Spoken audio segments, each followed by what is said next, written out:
Hello and welcome to the Rejuvenate podcast. I'm your host, Krissy Hawks, and today I am joined with the wonderful Jacob. You otherwise may know him as T.R. Heisenberg. He is the creator of the HG7 formula. We've done quite a few episodes with him. You will be able to see those in the description below. I'll make sure the links are there. Jacob and Elwin have discussed the HG7 protocol quite extensively, and today I'm coming at it from a more civilian level, as there's a lot of science around it, and it's also I wanted to drill in a little bit more in case I wanted to share and explain this to somebody I may know that may not be so much in the science or in the health world. So that's why I've invited Jacob today to help me understand this protocol a little bit more in depth and on layman's terms. So Jacob, thank you so much for joining me today. Not a problem. This is a dream come true for me to be able to share years and years of hard work and torment to finally produce something that helps people as well as myself. So it's really great to be here. Wonderful. Yeah. And I know that you and Elwin have discussed things in the past about how you got here, your story. But for those that may not have watched those previous episodes, can you explain to us a little bit of, your journey of how you got here and the development of the HG7 protocol? Yeah. I think in my first podcast with Elwin, I kind of briefly touched on the story, but it is nice to be able to share kind of how it got there. So when I first got into nutrition, I was probably in my late teens, and I was actually interested because I was, believe it or not, losing my hair. And I didn't want to lose my hair because that was like the one thing I had left. Yeah, and it's such a young age, right? I mean, that's not something you'd expect. You certainly don't feel good about looking like you're 35 when you're 17.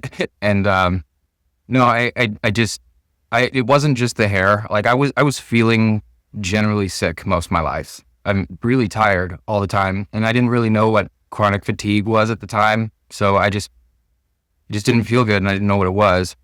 And my dad kind of had the same thing, and my older brother as well. And so we grew up just really tired all the time, and my dad got in nutrition early on, and I thought, maybe there's something to that. So I started getting into it, and then I started getting into like work. It started out for me working out at the gym and just getting into sports nutrition.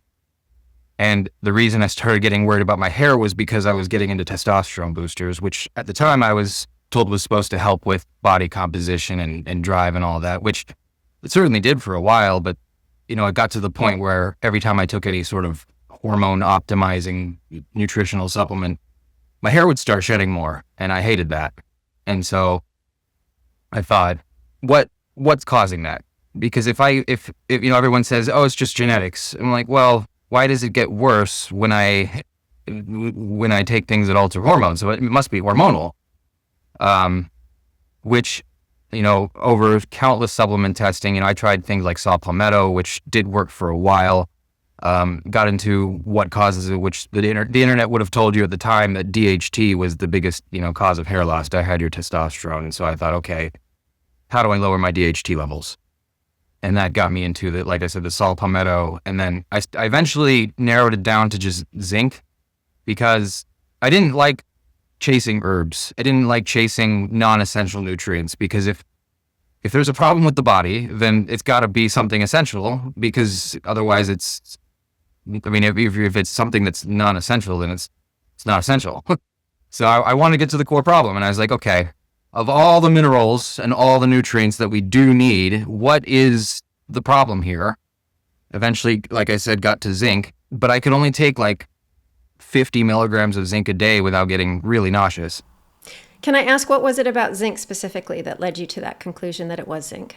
It was probably 3 or 4 articles I read online that said zinc is responsible for the blocking of the aromatase enzyme activity, which is supposedly what causes free testosterone to convert into the estrogen byproducts like estradiol or estradiol, or sorry, I always forget how to say that. The estrogenic byproduct, and then as well as DHT conversion. So I thought, okay, if I get more zinc in me, then I'll convert less to my testosterone, and then eventually my hair should stop falling out, and I should be more masculine theoretically.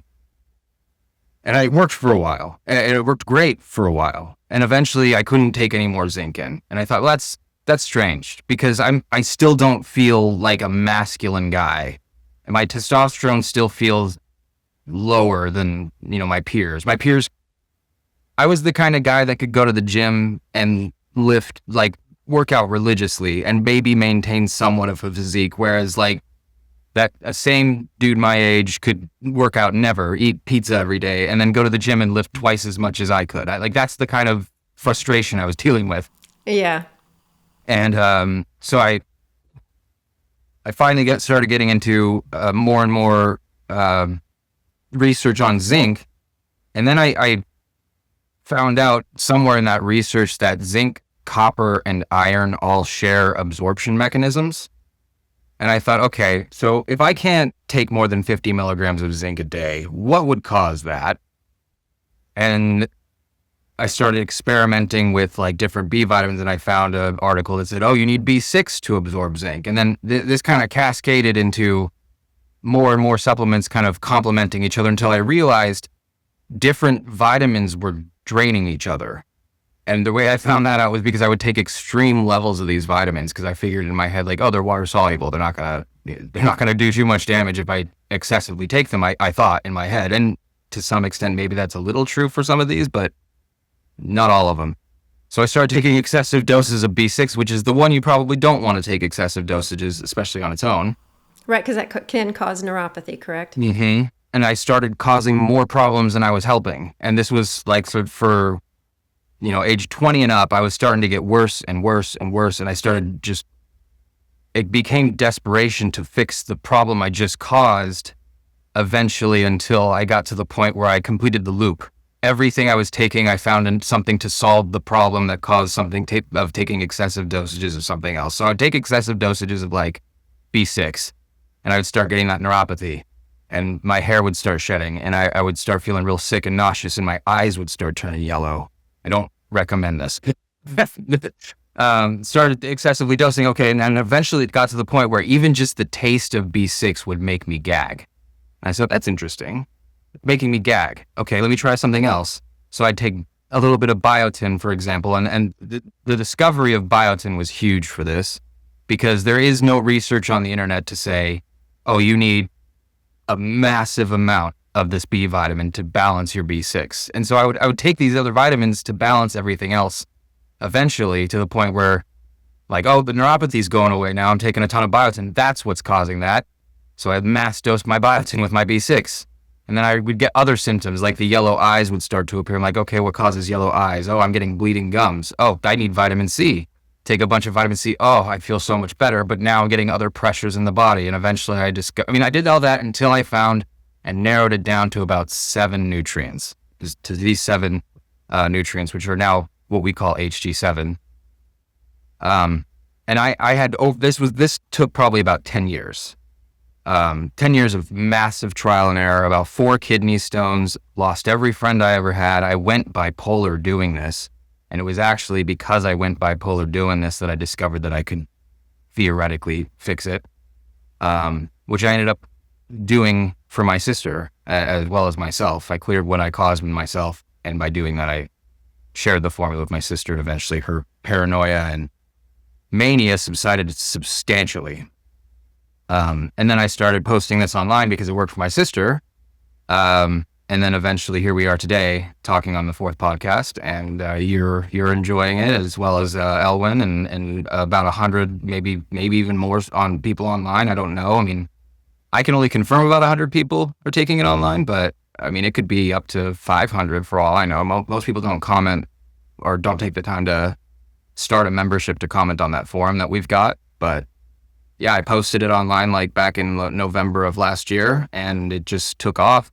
People started trying it. We started calibrating, adjusting dosages a little bit here and there to kind of see what the correct balance is that works for most people. And we started fixing all sorts of things. So I'm sorry, I kind of jumbled that a little bit. No, it's great. No, it's really great because there's always, what I also like too is when I do find something that I'm interested, it's nice to hear somebody talk about it multiple times because there can be little tidbits or new things that are shared or certain bits about the process. So no, it's absolutely perfect. So thank you for that. You mentioned calibration.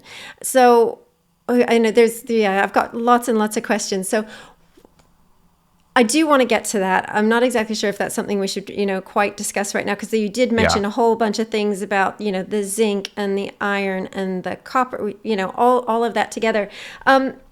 So discovering the theory about the iron and copper, because that is something that you've got in there. I want to touch base on that too. Yeah, the discovery of copper, iron, and zinc, the reason why that was so important was because it also led me to believe that iron and copper are blocking zinc. And so, yeah, without that sounds like a massive discovery.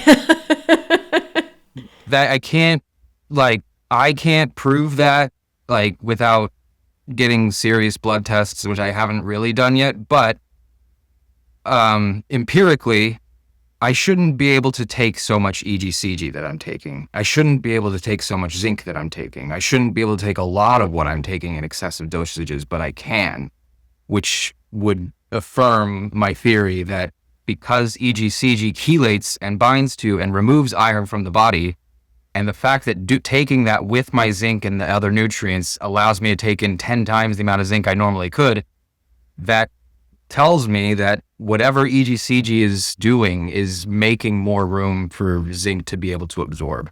Whether that's because it's removing iron or other heavy metals or somehow just clearing the path for zinc, I don't know.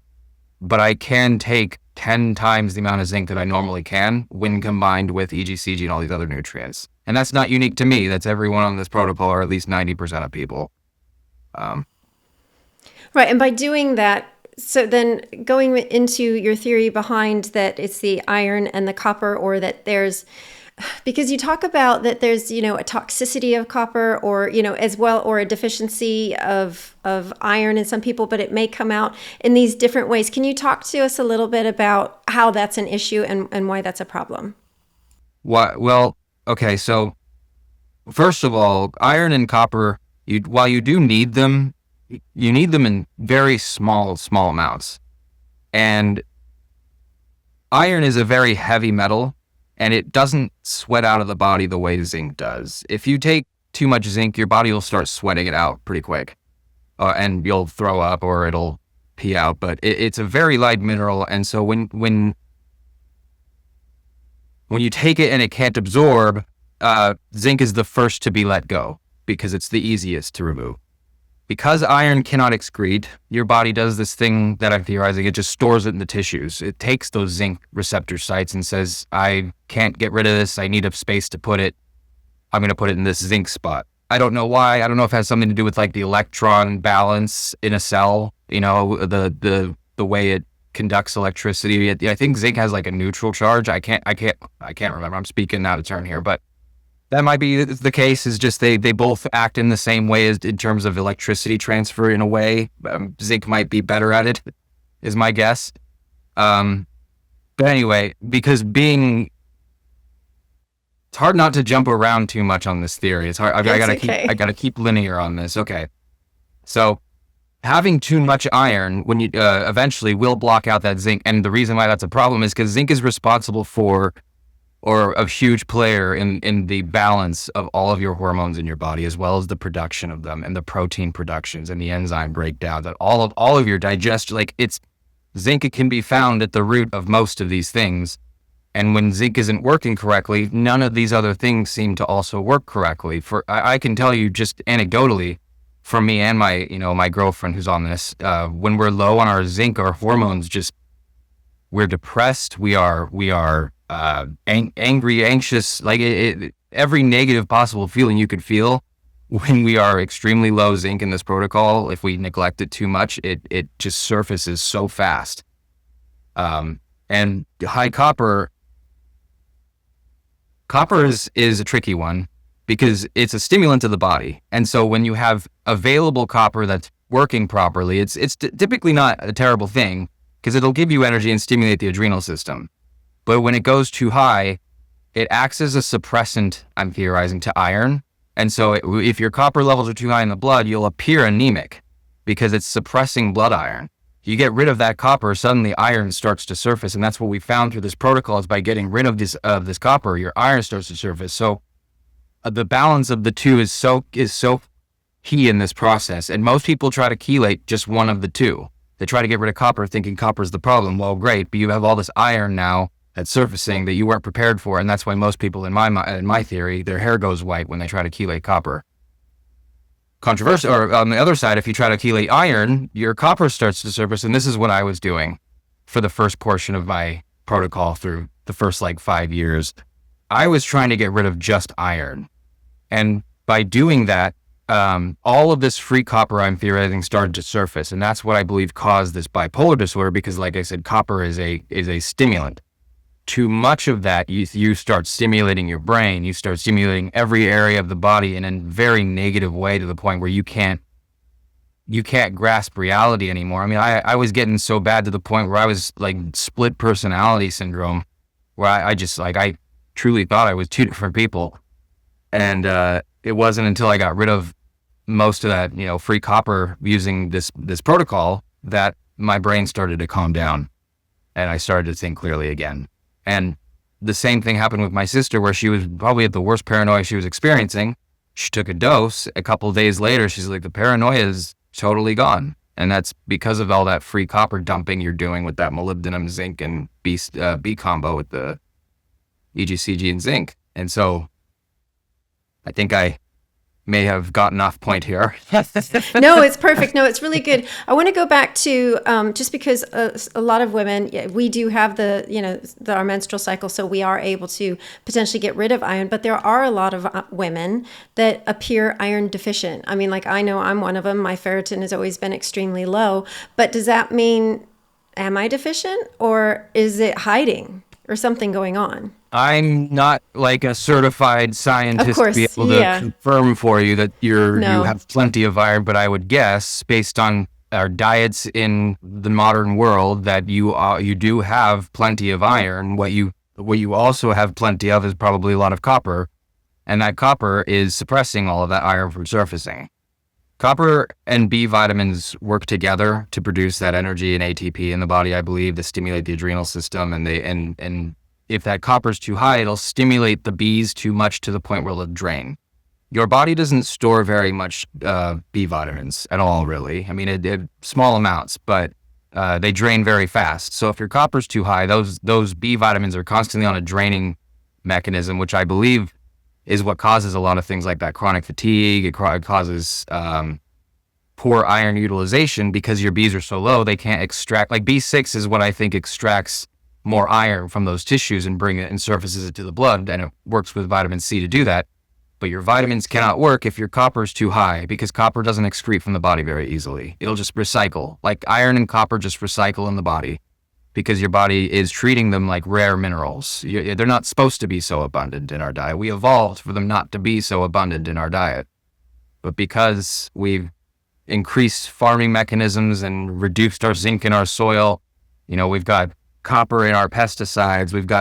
I'm not going to go too deep into conspiracy theories, but I'm willing to bet that we are introducing a lot of excess metals into our environment with modernization, industrialization, all of that. Whether or not it's on purpose, I can't tell you, but the result is the same. We are getting sicker, we are getting more sedentary, and it's like a death spiral. Because the way we used to deplete iron was, especially as men, going out, bleeding, getting roughed up, hunting, all of that. And so the body kind of evolved to say, okay, well, if you're going to go rough yourself up for your food, then let's retain that rare mineral so that you don't lose it. And let's say you didn't have a good hunt and you didn't get anything, well, you lost a lot of blood. Let's develop a survival mechanism so that you don't lose a ton of iron. So let's make it very tricky for your body to get rid of. That's kind of what I'm theorizing the evolutionary process has been for us. But suddenly, in the last 200 years, we stopped doing that. We farm. We have, factory farms. We have food readily available us around the corner wherever we go. especially meat and all that. We don't need to do anything extraneous anymore. So we're just building all of this iron, and the body's like, well, I can't surge this through the blood because that'll kill me. Iron will dehydrate you if it's too high in the blood. It kind of, not only does it block zinc out, but it also causes your electrolytes to deplete. It's taking precedence of everything because it's such a heavy metal in the blood. So the body's like, well, I don't want that, so I'm gonna deplete all my B vitamins so that it doesn't surface more, deplete all my C, and then the lesser of two evils is to say, okay, put this iron in the tissues and it'll just make it more tired and stoic and whatever, and you'll retain more copper, but at least you won't die. Genetic Insights provides cutting-edge, affordable DNA testing, giving you access to over 500 health reports that can help you in 3 key ways. They may be able to resolve your existing health challenges even when nothing else has worked.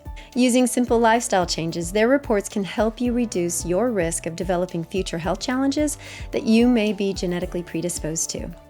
And they can help you feel more confident in your health by showing you where you are genetically strong. Unlike most other genetic health testing companies, Genetic Insights tests over 83 million different variations in your genes, guaranteeing 99.7% accuracy across all of their DNA reports.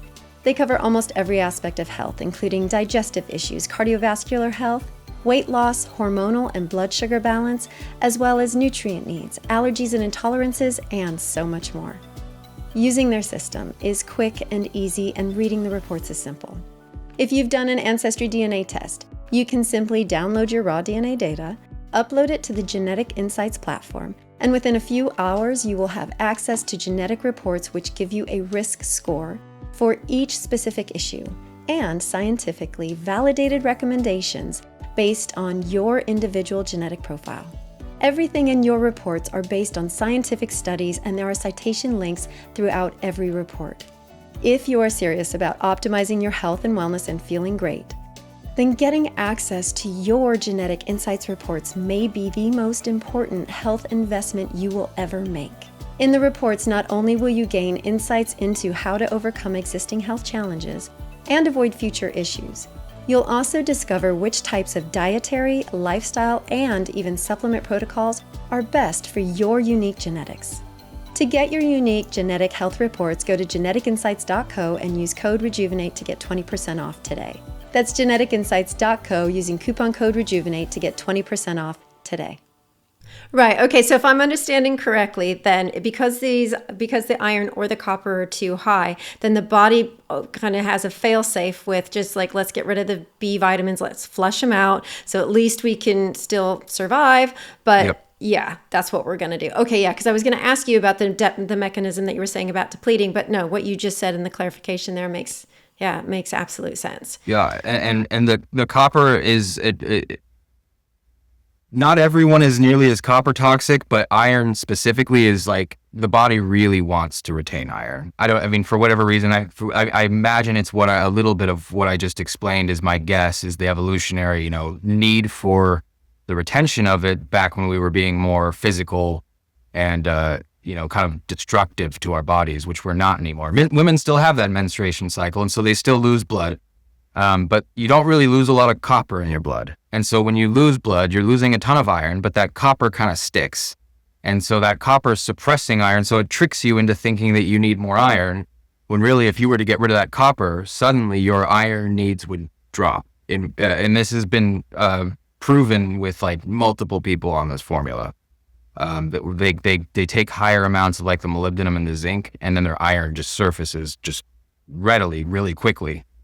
Anyway, if you're too high in iron and copper, your zinc levels just suffer entirely, and they can't store, it can't absorb, and so it circulates through the blood a little bit, but then you'll just sweat and pee it out, and eventually your hormones just die. Like you start aging faster, and it's a death spiral because it's getting worse and worse and worse and worse, and everything that you do is just fueling the problem because our food supply, like you cannot consume enough food to do this process.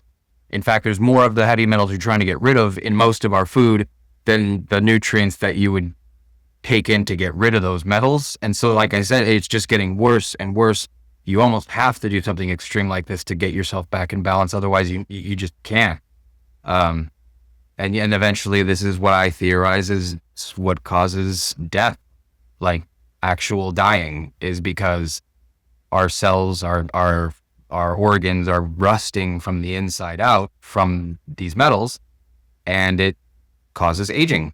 And the reason why I think that is because EGCG specifically, which is a piece of this formula, has been known to produce telomerase, which is a enzyme that supposedly, it supposedly keeps the little telomeres on your DNA long and healthy.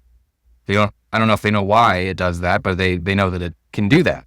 The problem is that you can't take massive amounts of EGCG to keep that going without getting real sick. And why is that? Well, so funny thing enough, it also chelates iron. No one said that those two things are cause and effect, but I think they're related, is the fact that it causes a chelation binding of iron in the body and strips it from your body and makes it unreabsorbable. It triggers your body to think, okay, this is no longer a mineral that I recognize.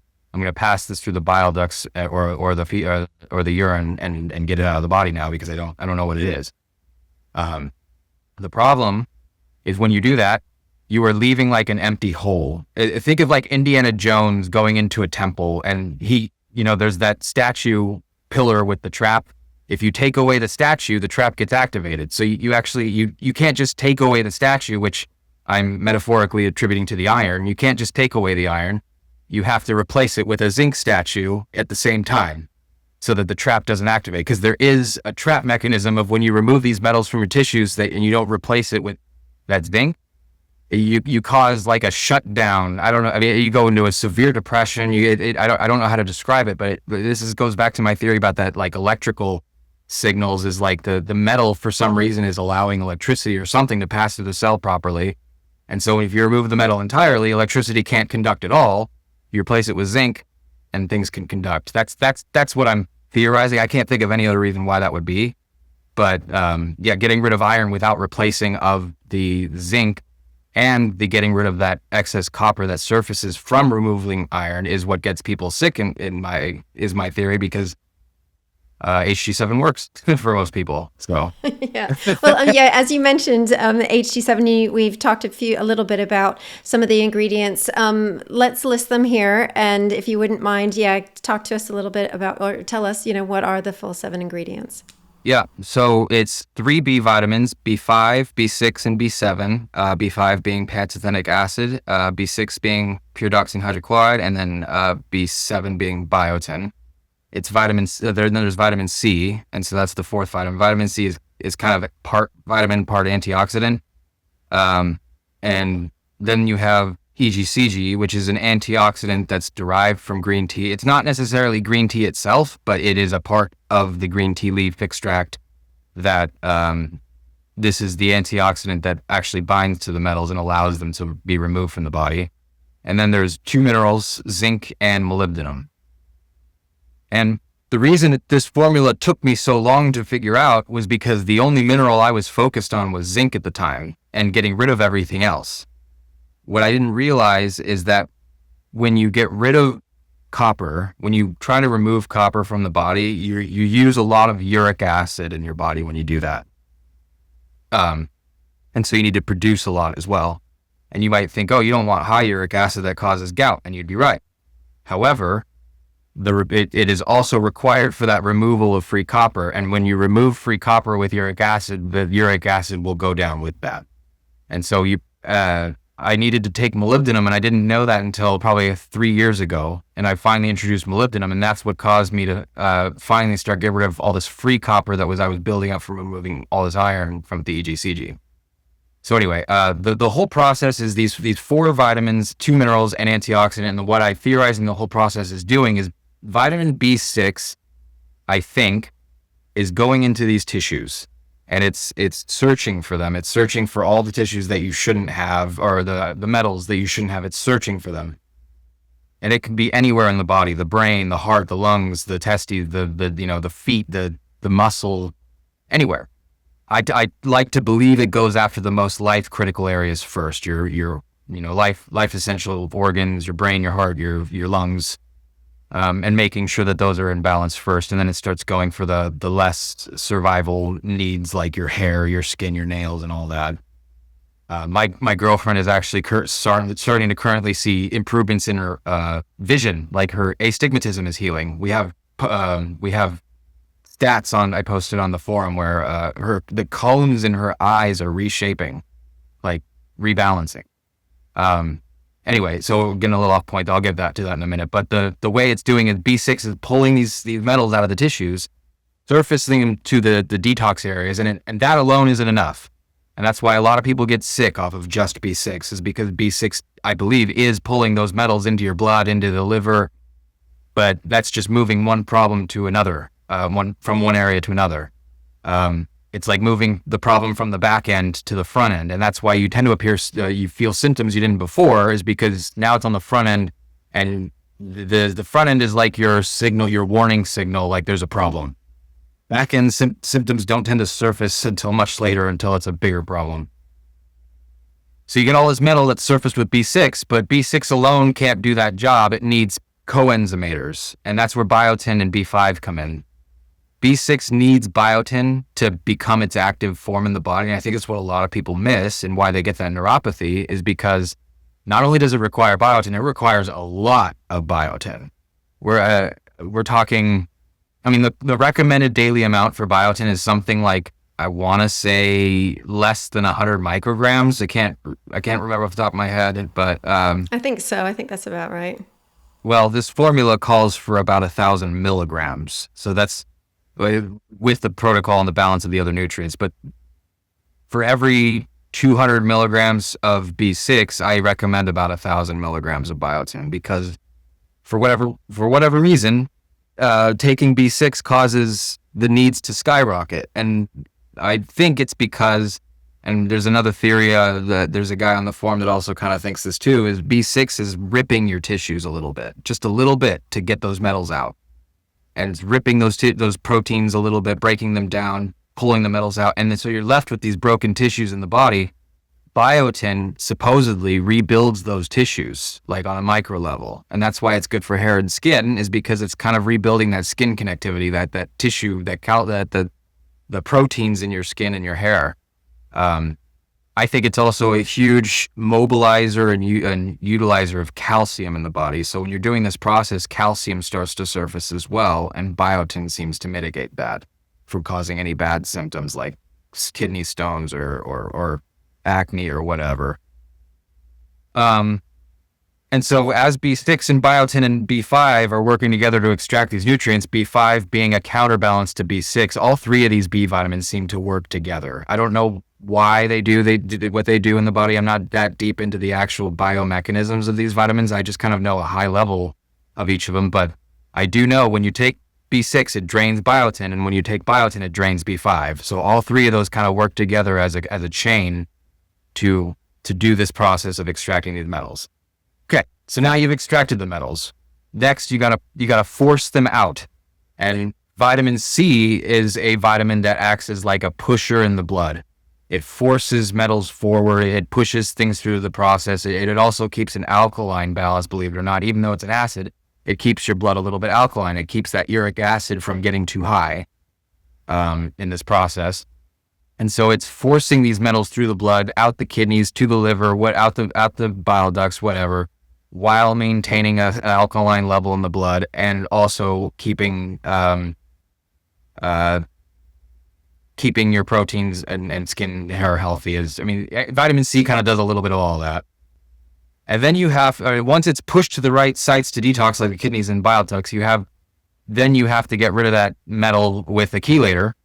Otherwise, the body's not going to recognize that as something that it wants to get rid of. It's going to say, oh, you've surfaced all this metal, but I want this metal because it's rare. It'll just redistribute it back into the body somehow, right? Yep. And so that's when you need that EGCG to bind to that iron and bind to that any other metals that might be surfaced in there. And then the body's like, okay, you've surfaced them, you've pushed them over, you pushed them through. Now you've bound them. I don't want these anymore. Let's get rid of them. But doing that getting rid of these metals It causes extreme pressure on the liver and the kidneys. And so you need both zinc and molybdenum to keep your enzyme production healthy, keep that balance of zinc up as you remove iron, as well as produce that uric acid to keep the kidneys able to flush out these metals. Molybdenum, for whatever reason, is extremely important in the production of uric acid and the removal of free copper from the blood. Without molybdenum, the kidneys can't process it properly, and it just, like I said, it's like stuck in the kidneys, and it just keeps recycling over and over. And without zinc to close the gap, you're leaving like that empty hole, and so you're unable to function without that zinc replenishment, because you kind of go into this mass deficiency state without it. So all of that combined, all 7 of those nutrients in the right ratios, and that's the hard part, is getting the ratios just right. All of that combined is supposed to seamlessly remove iron, remove copper, replenish zinc, and doing that supposedly rebuilds your DNA. And by rebuilding your DNA, I mean every possible malfunction of the body gets addressed, theoretically, as well as your aging just stops. I'm 34. I don't feel a day over 25. And you just get healthier and healthier. And with that, your face even gets more symmetrical. Your bones start shifting. Your digestion gets better. Yeah, like everything that you could possibly observe about yourself becomes the best version of itself.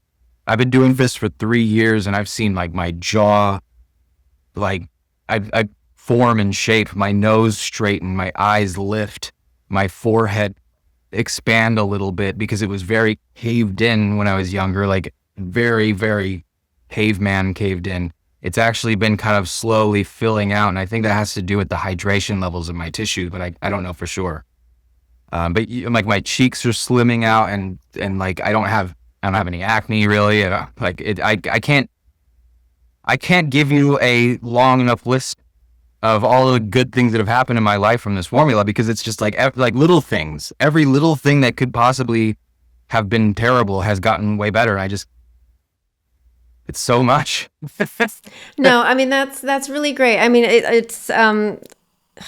you've had to go through some adversity to get here, with the history of how long it took you and all the things that you had to endure in order to find out all these next steps. But, obviously it's working for you. It's paying off. You're able to speak about it and bring it to everybody. And we just also really want to reiterate that this is an experiment. This is, everybody's doing this as an experiment in and of and for themselves. This is not something that is, No.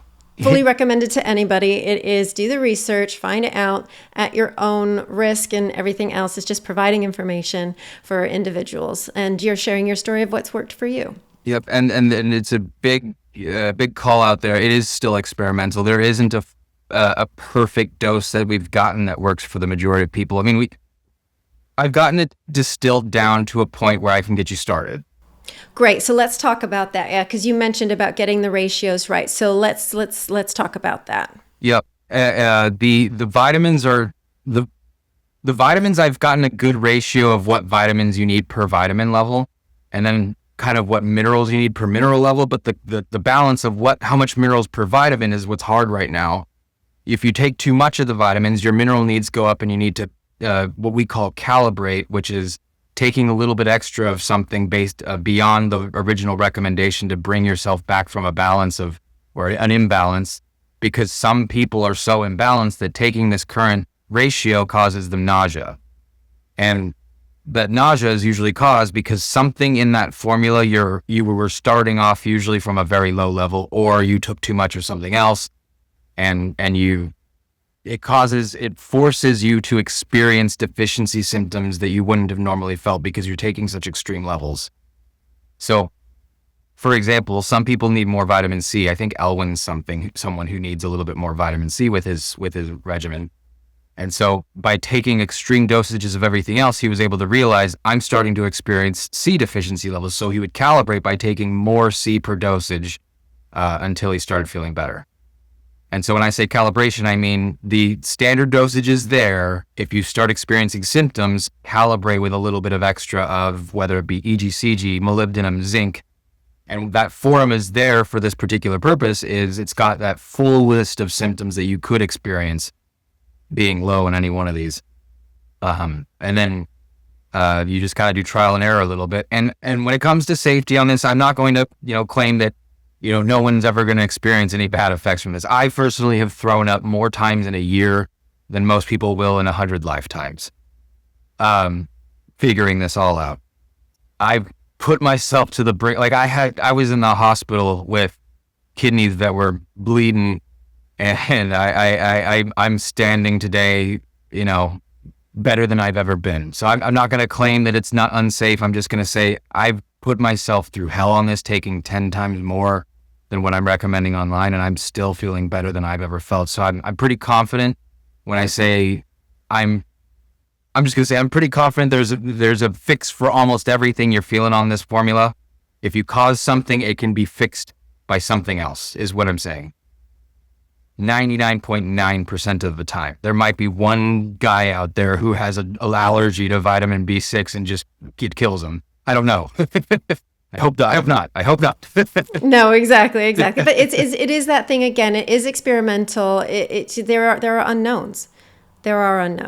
So, and as whenever we've been doing this podcast, there's a lot of, it's case by case basis. Yeah. And so you do need to take take the responsibility and say, if you're going to try this, you have to understand I am not a doctor. I am not a accredited scientist. I don't have, big pharma in my pocket. I don't have anybody funding this. This is entirely up to you. This is something that works for me. This is something that I've been working on for 10 years, and I've tried with multiple people that work for them. Granted, almost everyone requires a little bit of trial and error on their side to get it right. You also have to be willing to understand that you probably will get it wrong a couple of times. You'll probably throw up once or twice, and you have to be okay with that. Otherwise, you're going to be very upset. Right. Yeah, exactly. So you mentioned the standard dose and the ratios. Can you share that with everybody, what that is? Yeah. So it's actually updated since our last protocol. I had originally had the vitamins a little too high. We lowered the B6 down to like 125 milligrams. Up to 200, anywhere from 125 to 200. We've upped the biotin, on the 125 milligrams, it's about 500 milligrams of biotin. On the 125 milligrams of B6, that dictates about a 500 milligram, requirement for biotin. The more B6 you take, the more of everything else you need to take. So if you take 200 milligrams of B6, you need 1,000 milligrams of biotin. Down to 125, I recommend about 500. And then for B5, I recommend at the 125 B6 dosage, I recommend about 350 milligrams of B5. Vitamin C at that dosage, I recommend about 5 to 7 grams. And then as far as how much to take, you kind of have to gauge based on how it tastes. And this is a big deal here, is there is what I call a taste test. Most people don't believe it at first, but after you do this formula after a while, when you start taking extreme dosages, your body starts to recognize very quickly, do I need this nutrient or do I not, by your taste buds. If vitamin C makes you gag immediately, you're just tasting it, you probably don't need the higher end yet. If you take it and it's almost sweet, which Elwin will even attest to this lately, as he tried it and he realized, for the first time, vitamin C tastes sweet to me. That's how we figured out you need more. Then you probably should take the higher end of that. So 5 to 7 grams of C, and then 200 to 220 milligrams of zinc, 2,600-ish milligrams of EGCG. And I say ish because you're going to have to play around with EGCG a little bit based on zinc. Zinc and EGCG require a very specific balance. Too much of one will require another. Not enough of one will cause you to throw up. And then molybdenum, that's a big one that most people need to play by ear as well. Some people don't need as much as others, and that depends entirely on how copper toxic people are. Some people are more copper toxic than others. If you're a young looking guy like myself with a little bit more heightened energy and a little wonky, kooky, you probably have a little bit higher copper levels. If you're stoic like Elwin, you might have a little bit lower copper level. I love that distinction. That's quite good. But yeah, it tends to be a very feminizing hormone or mineral, and by feminizing I mean it introduces more of a childlike quality to your face, your skin, which is great for women, terrible for men. We unfortunately don't get away with it as much when we look too youthful, and so if you're especially if you're a man, if you're like me and you don't have a lot of facial hair on the sides, like I'm starting to get more and more, I would willing to bet your copper levels are probably higher, because as I do this, as I remove copper, I'm starting to get more and more facial hairs coming in. And so anyway, go back to the molybdenum side. Molybdenum is what really fuels that copper removal. And so if you've got high copper levels, you need to take higher molybdenum amounts. I recommend about 6 milligrams on this dosage of molybdenum, but some people like Elwin only need like 1 to 2 milligrams per this dosage. So you really have to play around with it. If molybdenum starts making you gag, this taste test is huge. If it starts making you gag, if you get like headaches, like really bad headaches on taking it, take the lower end. And that I really wish I could give you a better option than you're gonna have to play with it, but that's because it isn't universal. You really just have to read that form and check for the symptoms and gauge for yourself. Yeah, I mean, that is the thing that's a little like, oof, ugh, especially because you don't know how long those symptoms are going to last. But I know you did say that there's some calibration and things that you can do. Let me ask you this. Is there any vitamin or mineral nutrient here that you can do without at all at any time? I mean, each one of these you can take a very small amount on its own, I'm sure. I mean, a lot of people take 20, 30 milligrams of zinc a day without anything else. They might even take a little bit of B6 with that, but it's when you get to these higher ends, like I would not recommend ever any one of these nutrients singled out in the dosages that I list. I would never tell someone to take 2,600 milligrams of EGCG on its own. That would almost 9 times out of 10 make you extremely ill. The reason I say that is because when you get rid of too much EGCG at once, that imbalance of iron removal and copper surfacing and zinc replenishment, that imbalance of all of that is it makes people very sick. And so that's why even 400 milligrams of EGCG a day for too long of a period of time starts to cause liver enzyme issues. Is like I said, I think it's causing zinc deficiency and copper toxicity in a indirect way. Okay. And then if somebody was doing this formula and they decided, well, yeah, I don't think I need the EGCG, but they did the other 6 nutrients, that's not recommended either, is that? Elwin thought he didn't need the EGCG, and then a month later, he started getting all the low EGCG symptoms. So I'm going to say this: you are free to try whatever you want to try. Don't come blaming me when you start feeling sick. That's what I have to say. So, I mean, there's never, ever been a case where someone's had success on this formula for more than like a couple weeks without starting to experience one of those symptoms if they neglect it. I will also tell you from experience, I neglected several of these nutrients in the learning process, and every single time it resulted in a kidney stone. And that was hell. Like I don't fear death anymore. Yeah, I mean, kidney stones, my brother-in-law, he was just in the hospital yesterday with a kidney stone. It's the worst. It's insane. Yeah. Like, no woman can ever tell me that I don't know the pain of childbirth anymore. It's terrible. In fact, I've never heard another guy say, hey, let's have another one of those, No. So, yeah. I do not recommend taking any one of these nutrients isolated for more than however long you need to, except for maybe biotin. Biotin is the one I've universally taken excessive dosages of for a long time.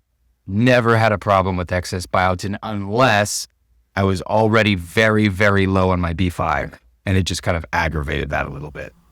Right. Okay. Yeah, because as you said, there's that relationship with B6, biotin, and B5. So all of these nutrients have a relationship with another. And so if you're really low on the one it has a relationship with and you try to take the other one, like That's actually how I learned this. Is how I learned all of this is like if vitamin C makes you gag, that means the antagonist to vitamin C is really low.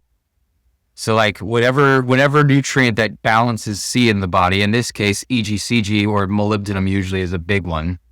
If you're low on EGCG or molybdenum and you try to take C, you will gag. It's not that your body has too much C, it's that your body is so deficient in something else that C will drain if you take it. Yeah, and it makes absolute sense because the body understands and knows it's like, hey, we can't take this. We can't deal with this. I can't go any further into the negative on B6, for example, and you're going to take vitamin C, which will cause me to try. So don't. I mean, it's going to throw up. It's going to gag. It's going to say, if you take any more of that B6, you're going to cause migraines and pain behind the eyes, which it will if you're very low biotin, for example, and you try to take vitamin C.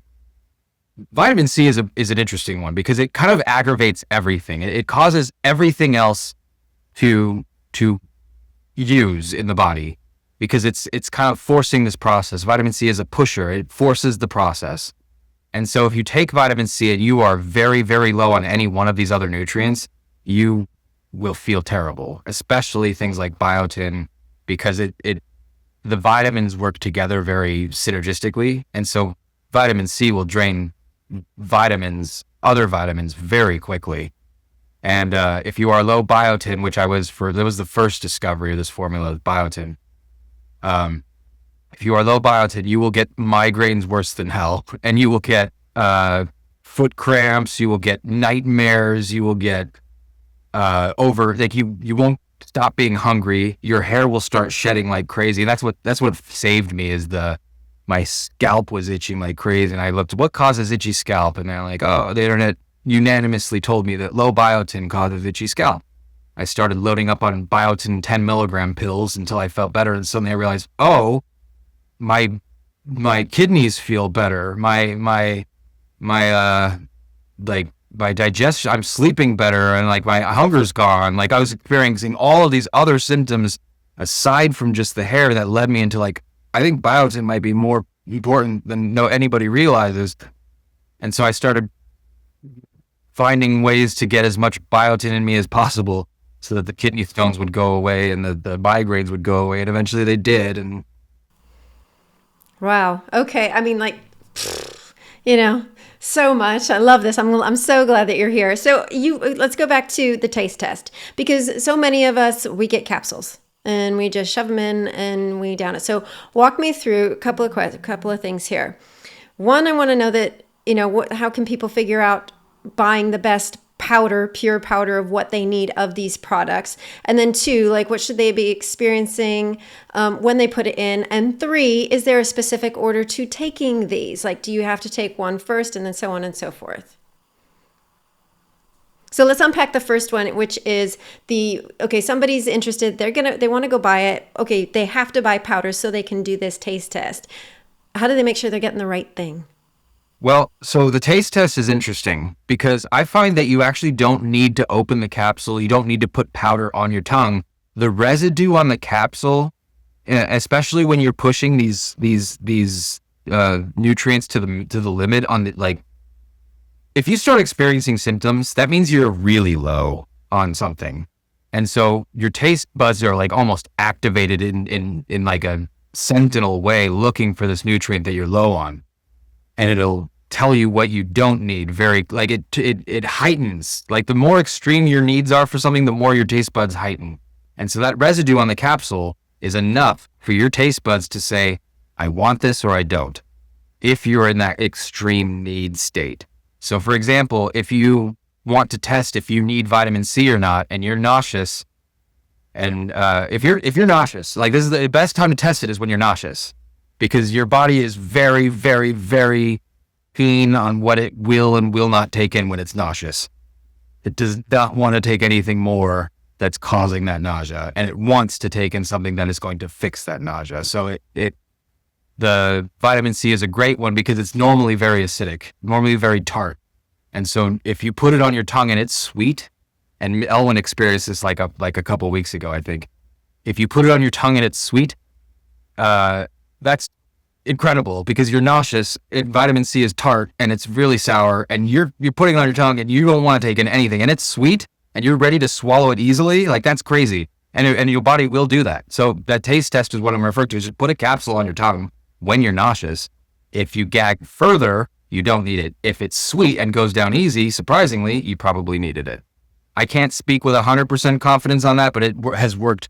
It's the reason I figured this formula out. And so I'm gonna speak with 98% confidence that I'm pretty sure that it's true. Okay. And that's for all of these, correct? Yeah. All of these ingredients. EGCG is tricky though, because EGCG is naturally very earthy and gross.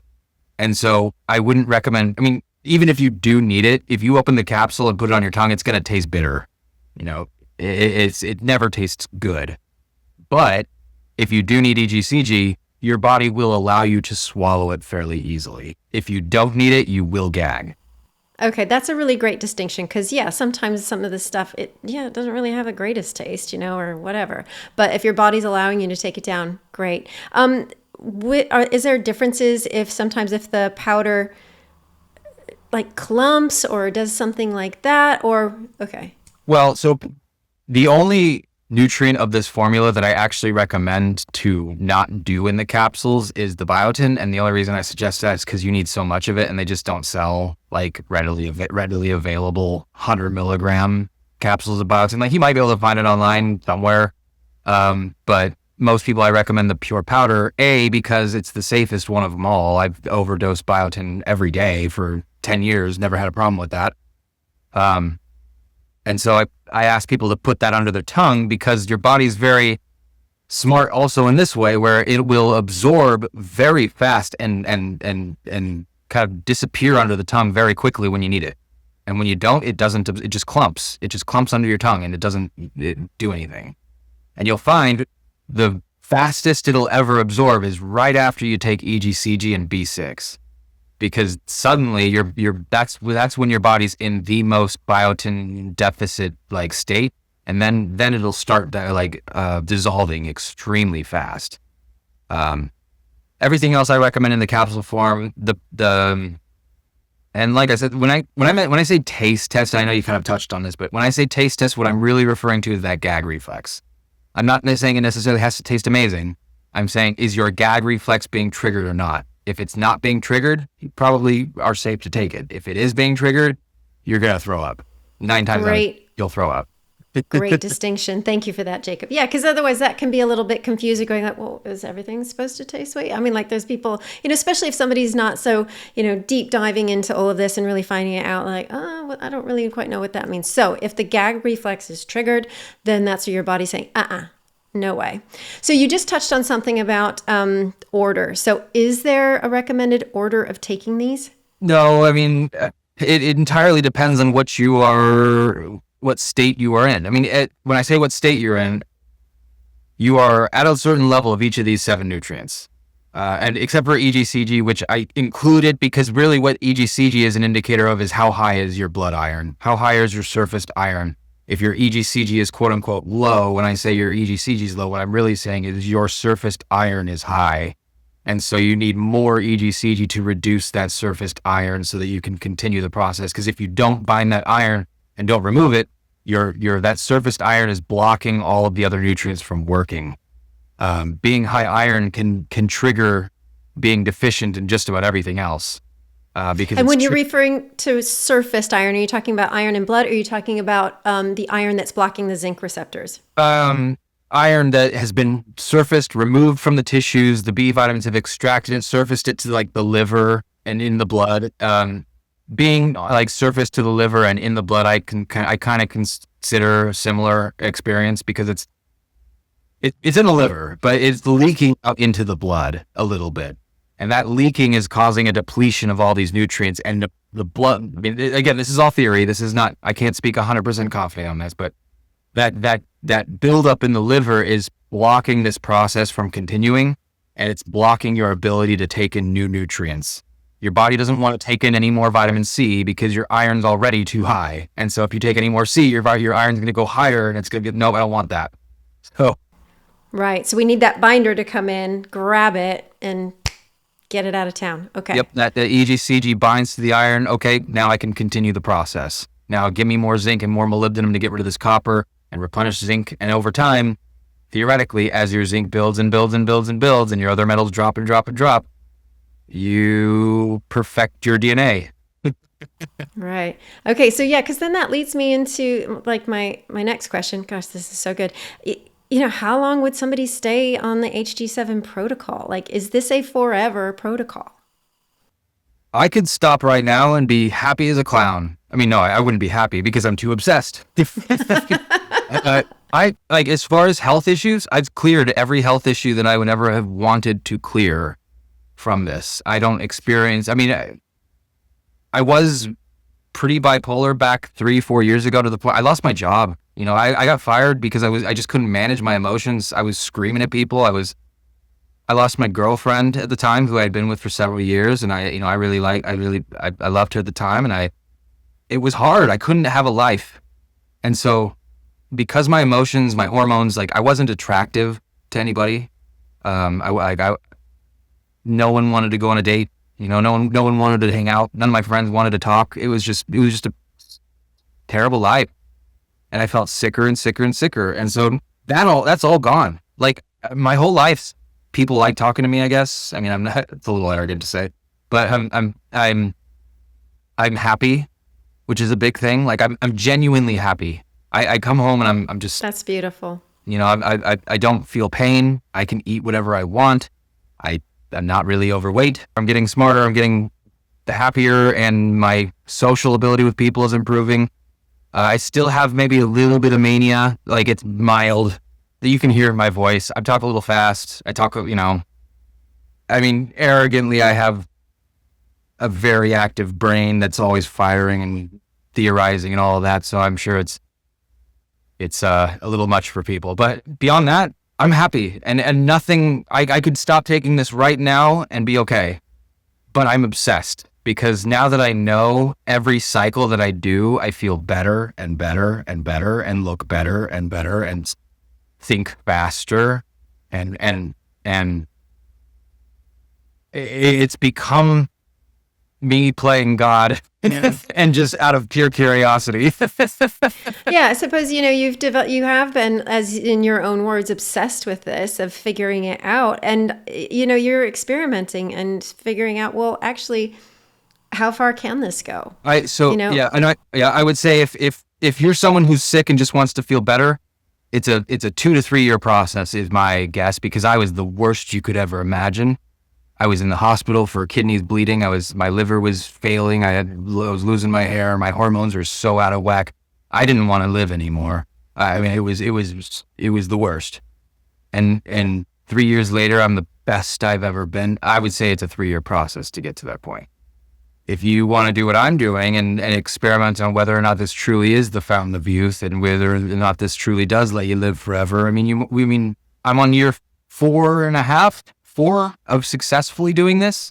Right. Yeah. I was going to say, because you had the 10 years prior of really investigating, figuring this out, and then now these last 4 years of being very successful with this ratio, with this formula and calibrating. The problem is that first 10 years, I was making myself worse before I got better. Like I've not only has these last 3 years been improving, but I've been undoing the damage I caused because I used to take copper. I used to take iron, thinking that was the problem. Like, everyone online at the time was saying copper deficiency causes fatigue, copper deficiency this, copper deficiency that.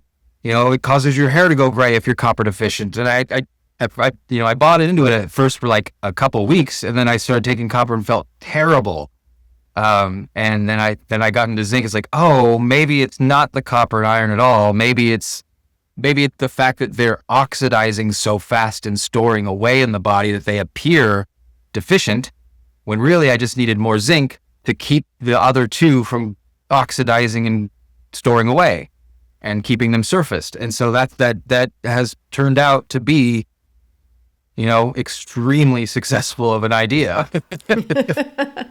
Well, brilliant. And that's really great. And so going back to the protocol again, because a couple more questions that I've been thinking about.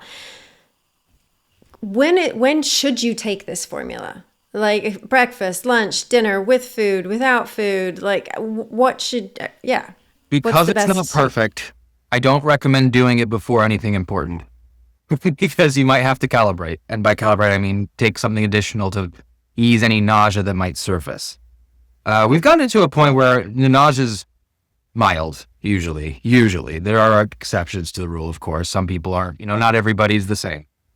And on that note, if you're one of those people that tries to come in and tell me not everybody's the same, this isn't going to be universal, you're right to a degree, but human beings don't differ so much to where vitamin B6 is going to do something completely different for you than it does for me. That's not how vitamins work. Otherwise, we would never have daily recommended amounts at all if behaved differently in different people. Zinc acts the same way in me than it does another guy. It might act a little bit differently in you as a woman, but it's not going to, it's not poison for you where it's good for me. It's just not the case. For example, for men, we store a lot of our zinc in our testes. Women don't have testes, so they have different storage sites. That's kind of the bigger difference is where it stores. But what it's doing is that hormone balancing, that estrogen, balancing from being overactive. It's generally the same in most people.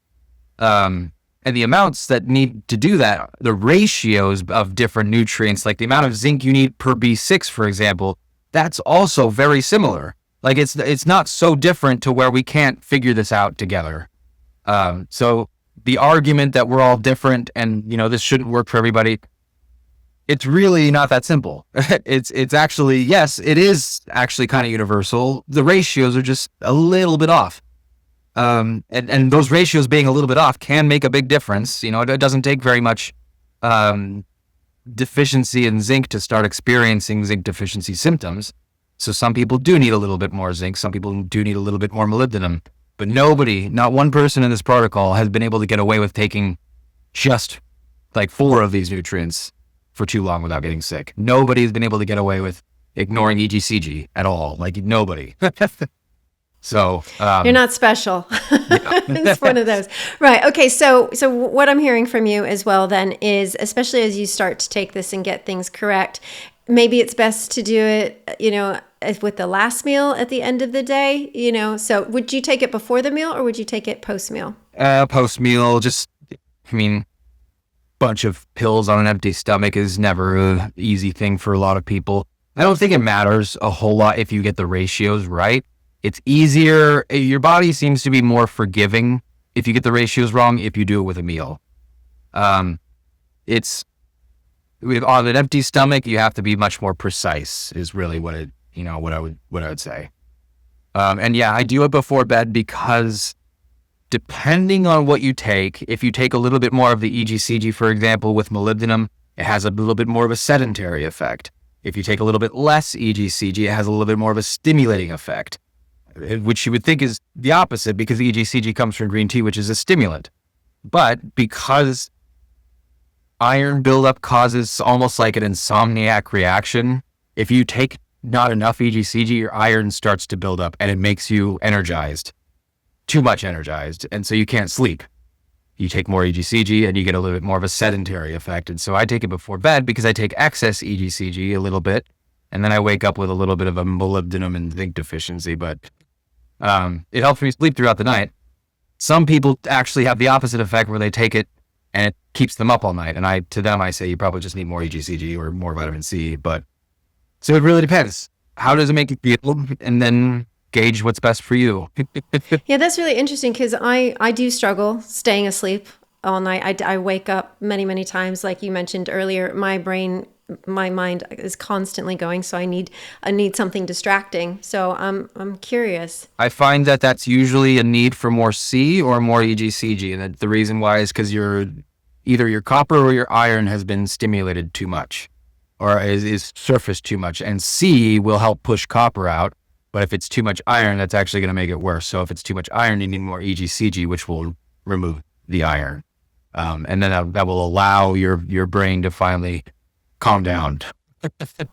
That would be amazing.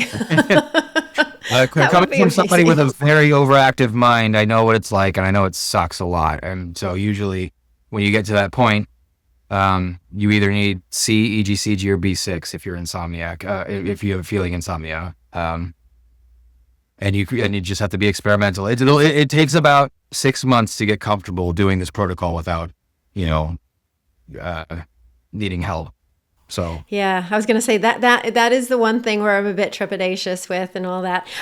Okay, great. So good. Take it before bed. There's a few tweaks in there potentially. Now, if somebody has other vitamins, supplements, and minerals that they want to take, I'm assuming it's fine to take them. They will be taking them in the morning, maybe when they wake up with food, or is there a thing of like, no, actually that could offset this this protocol? Well, you'll never hear me recommend any additional supplements. And I'm saying this I tried every single over-the-counter supplement you can imagine before I got to this distilled 7 nutrient form. And so I've experienced what happens when you take calcium with this protocol. I've experienced what happens when you take magnesium and selenium and all sorts of different herbs and other antioxidants.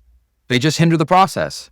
Calcium especially, I would not recommend calcium with this process because calcium and zinc are almost antagonistic to themselves. One kind of hinders the absorption of another. And this process is kind of, part of the goal of this process is to remove excess tissue calcium, not take more in. But the problem isn't that our bone health suffers. And that's actually not always a sign that you have low calcium. It's often a sign that your calcium isn't working properly. And so this protocol also helps move tissue calcium back into the bone, I'm theorizing, where it's supposed to be, because my bones are getting healthier and I feel stronger and all that. But I don't recommend other nutrients because I just don't know if your body already has enough of these nutrients just stored away in these tissues. And you're just kind of adding to the problem. You really got to think of this protocol as a way to remove stuff versus add stuff. The only stuff you're really adding to your levels and balances is zinc. Water soluble nutrients are never going to store in higher levels to the point where that you won't need them at least once every other couple of days. But minerals do store, and as the zinc builds and builds and you're taking more and more in, you will eventually not need it anymore, and when you get to that point, that's when this protocol is what I would say done. But we're far from that. Okay, a couple questions, because we talked about B vitamins, but they're water soluble. So would you recommend somebody take a B vitamin, or no, we'd potentially get that from food? If there is anything I would say is probably harmless to add, it's B vitamins. I say that because they are water soluble, and you could probably add niacin to this and be fine. You could add B12 probably and be fine. You could add, I don't ever really recommend folic acid, but I'm sure if you are someone who takes it, you could probably keep taking it and be fine. I don't recommend more minerals at all. Like, you'll never get a yes from me on that. If you want to, fine, but you'll never get a yes from me. I definitely don't recommend more antioxidants, especially rutin, which is, I took a bunch of rutin for a while. They usually add it in like vitamin C complexes. You have to be very careful with these antioxidants because they act as chelators usually. And if you chelate too much of something off balance, the whole thing goes crap. You start getting really sick, really unhealthy. This balance is the way it is because it's removing a specific amount of iron at a time and replenishing it with the right amount of zinc. When you take added antioxidants, you kind of kill that balance I had going with the EGCG. You might be depleting too much of something out of balance, and the other stuff isn't able to keep up. That's why the ratios that you've worked with is specific there. So yeah, we don't want to upset that. Yeah, the scales in that way. The detriment, like a lot of people get those detoxification symptoms because it's causing an imbalance of some of these nutrients. Like most people will never recommend, doctors will tell you even not to take, like you heard of EDTA, I think, calcium EDTA or something like that. It's very harsh sometimes because it's chelating metals, but it's also chelating them completely carefree. It's ripping them out, whether you want to or not. And so, you have to be very precise to that balance, or you get real sick. So I don't recommend anything else. Okay, and then just go back to the other thing you said as well about when the protocol's finished, when you get enough zinc? Like, how would somebody know that? Well, that's what I'm trying to figure out myself. So actually, it's not necessarily zinc that I'm looking for completion on per se. It's vitamin B6.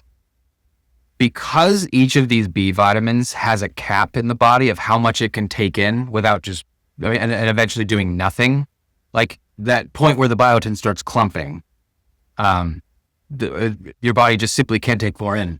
It works on all these other B vitamins except for B6. The body, for whatever reason, is begging you for that B6. And it will cause your body to go negative in other nutrients because you're so deficient in it. And we don't know this. I mean, this is theory, but we don't, the body, like scientific medicine isn't able to currently tell you we are incredibly deficient in B6. B6 is the vitamin that balances all the metals in the body. So because we're so imbalanced in metals, by association, we are incredibly B6 deficient. So when you take B6, your body's like, oh my gosh, it starts using it right away and pulling all these metals out, and you start getting that neuropathy. It's like, I don't care if it's going to cause neuropathy. I want that B6. I want these metals out. And eventually, and it might be much further down the road in this protocol, but there will be a point where you take B6 and it does absolutely nothing. And when we get to that point, that's when you'll be done with this protocol.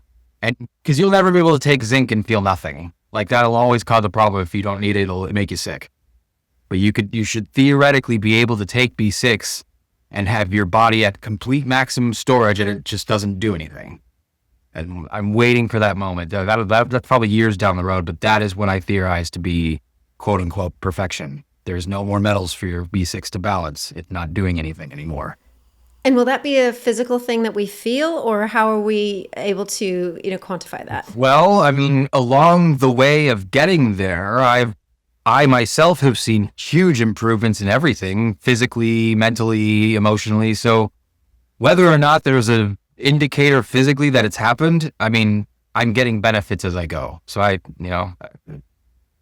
happy. Okay. It's not for nothing. It's not for nothing. I mean, every cycle, for example, I can feel more hairs kind of sprouting. I mean, I'm 34. If I haven't had full facial hair by now, you would think I'm not going to get it.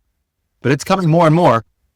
I used to have almost nothing, over here. And I shave because I don't really care for a thick, dirty mustache, but it's growing faster and faster. And my hair on my head, it might be a little misleading because of the shininess from the light, but there's not a single gray hair. And it's thicker than it's ever been. And so I'd like to continue that. Absolutely. I mean, that is one of the biggest things, and, vanity all around. But I mean, I've definitely noticed, I've shared this before, I'm 50 and like there's more hair coming out, and it's like, what the heck? I mean, and I look at my mom and, her hair's thinned a lot. You like your hair, Well, it's one of our biggest, we all have little indicators that we don't even realize when we're looking at people. Like, it's a sign of health. It's not a sign beauty is health.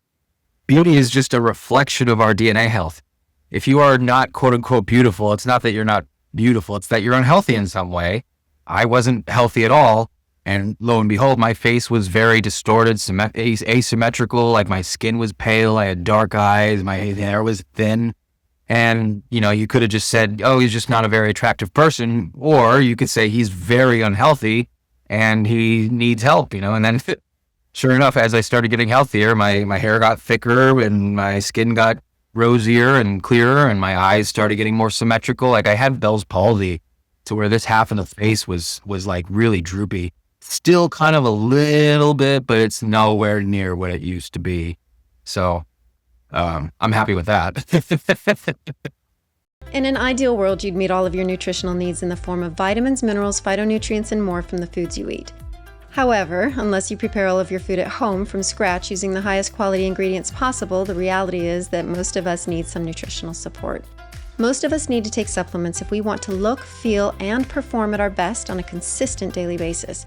And this is especially true if you have genes that give you an elevated need of certain nutrients. And this is where Feel Younger can help. What I love about Feel Younger is that they offer a huge range of quality supplements and healthcare products formulated and endorsed by Owen Robinson, including must-haves like magnesium glycinate and vitamins B12, D3, and K2. And they do it at affordable prices with free shipping for orders over $50 without ever compromising on quality, purity, or potency. To learn more about how Feel Younger supplements can give your health a boost while supporting this podcast, please visit feelyounger.net and use promo code Rejuvenate to get 20% off your first order. That's promo code Rejuvenate for 20% off your first order at feelyounger.net. Are there any things, warning signs? I mean, I know you talked about a bit of the symptoms that do come up and people can calibrate, or is there anything where people should take heed, take notice, or if they start doing this, especially since you've been through so much with this discovery? It's really about your mentality. If you go into this expecting that dosage to be right and perfect, and you experience any deviance from that, if you expect not to feel bad a couple of times before you figure out, you're probably going to fail. So go in with the expectation that you need to be experimental. You may not get it right your first 5 tries. That doesn't mean it doesn't work. It means keep trying. If you truly don't want us to keep trying after you throw up a couple times, I get it. But there are people, not just myself. I'm not selling anything. Nobody's paying me. I have no interest in selling a product. I have every interest in making the world feel better, because it's very sad to have this information and know that you can help somebody and not give it at least a good college try.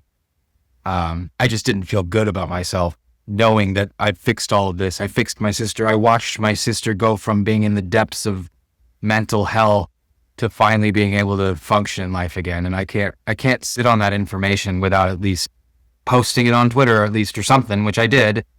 And then, sure enough, people caught wind, and it's working for them too. And I couldn't be more happy about that, to be honest, because to see those messages in my inbox of people saying, "Hey, this is working for me. Thank you." Like that's more reward than $80 bill. I tell you that. No, that's pretty amazing. I mean, yeah, you've brought something to individual. I mean, that's the thing. If you help one person, it's like, oh, thank God. It's like, it's amazing. It's so great. And I can't promise it'll work for everybody. That's another thing, is I have to say, I cannot promise it'll work for you. I can promise that if you give it a try, that I will do what I can on the forum. If you ask for help, I will do what I can to respond. And if you are just considering trying it, I would highly recommend you start an account on that forum and post your results, because A, we need more data to go off of. The more data we have, the better. And B, you could be just a small step away from getting it right, and you might just need to ask that single question, and that might be all it takes. For example, you might be taking the wrong biotin, and I'll usually be able to figure that out pretty quick by asking you, like, is your biotin pure, or is it the 1%? Or, it's usually user error that can be corrected very quickly if you're not doing well on it. Yeah, you bring up a really great point. The forum is there for support and for help, because I was going to say, if people have questions, because of course there's not, we can't cover everything in the podcast. There's more information on the forum. You are there. You're also on Twitter. Like, if somebody's going to start, like, how would you recommend that they get in touch? If they're going to start trying, like I said, join the forum. I think it's like, I want to say it's like $5 a month at best to start an account and post on that forum. So I would suggest starting the forum, giving a brief synopsis, maybe tell us how old you are, tell us what your, problems are, and maybe just ask the question. And I guarantee, even if I don't respond right away, there are about 5-6 people who have been on this protocol for several months now who are ready to jump in and assist you as well, who are having success with it. And you can message me on Twitter, although I don't really recommend it, because my Twitter is not really meant for my health stuff. It's my coping mechanism for my other angry political side. I get all my anger out on Twitter, and then I go back to being a good person in my day. Well, you got to have an outlet someplace, so why No, not? but the forum is purely related to the protocol. And so if you ask for help there, you will get it, whether it's from me or from someone else. But I usually try to respond at least once a day to these messages. I check it daily. I definitely recommend to read very, very carefully not just the instructions, but the dosages and the brands, because certain brands don't work very well. Other brands tend to work better. And people confuse standardization a lot. Like EGCG, for example, you might see an 1,800 milligram green tea extract supplement.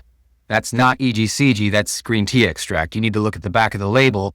Oh, it's standardized to 45% EGCG, so 1,800 times 0.45, that's your EGCG amount. See, that's the stuff where I get totally confused. It's like, what? Huh? And then the last one, which is really, really just the big one, the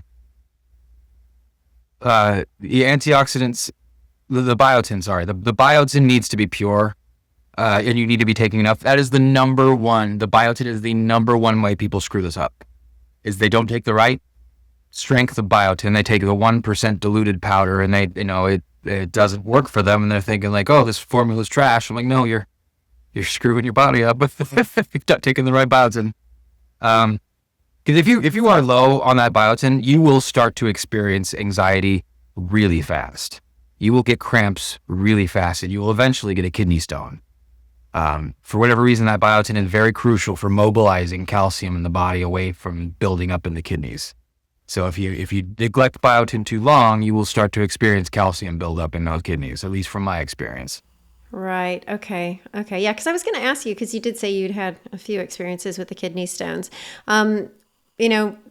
Great. So the biotin is there to mitigate that. But in the process of experiencing or going through those kidney stones, was there anything that you could take to shift that, or really was it? Yeah, if you have a kidney stone, this isn't just helpful in preventing them. This breaks them down. So if you, at least in my experience, so if you are getting a kidney stone, what I recommend, and I've said this, I think, in my previous protocol, but just do the protocol without EGCG.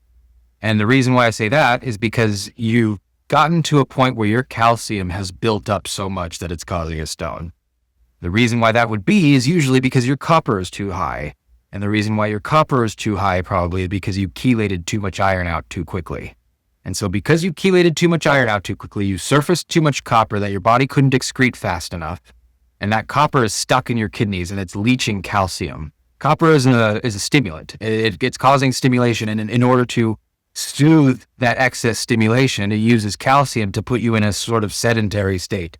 And so because calcium is very calming. And so when you're with that hyper adrenalized copper state, your body leaches calcium from the bone, the hair, the tissues, wherever, to balance out that excessive adrenalized state. But comes the cost of kidney stones, and it really, really sucks. Yeah, no, definitely.